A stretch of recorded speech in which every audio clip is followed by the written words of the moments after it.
Kenoki Waruwu dan Era Hia resmi sebagai Bupati dan Wakil Bupati Nias Barat periode 2021-2024. Keduanya dilantik Gubernur Sumatera Utara Edi Rahmayadi pada awal April 2021 lalu di Aula Kantor Gubernur. Setelah dilantik, pasangan ini langsung melakukan pembenahan pada birokrasinya. Wakil Bupati Era Hia ditugaskan secara khusus untuk membenahi birokrasinya.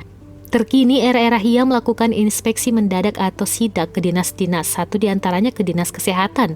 Dalam tayangan video live yang dibagikan oleh akun Facebook Wakil @Era Hia Story pada Selasa 7 September 2021 pagi, ia tampak melakukan sidak ke Dinas Kesehatan. Era Hia tampak memasuki ruang demi ruang. Di dalam ruangan hanya tampak sedikit pegawai, bahkan mereka ada sebagian tidak memakai masker. Wakil Bupati pun tampak menyuruh para pegawai agar menggunakan masker. Setelah berbincang-bincang dengan pegawai perempuan, ia pun duduk di kursi pintu masuk gedung. Tampak daftar hadir para pegawai yang masih manual dicoret-coretnya. Satu persatu para pegawai masuk ke dalam gedung dan ditanyai kenapa bisa terlambat masuk kantor. Jam yang ada di dinding di atas tempat duduk Wakil Bupati tampak menunjukkan pukul 10 waktu Indonesia Barat. Setiap pegawai yang masuk terlambat dinasihati bahwa gaji yang mereka terima adalah dari hasil uang rakyat.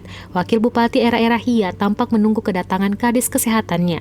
Setelah Kadis Kesehatan masuk, Era Hia tampak berbincang-bincang. Ia memperingatkan Kadis agar menjadi contoh bagi para bawahannya, menunjukkan sikap disiplin.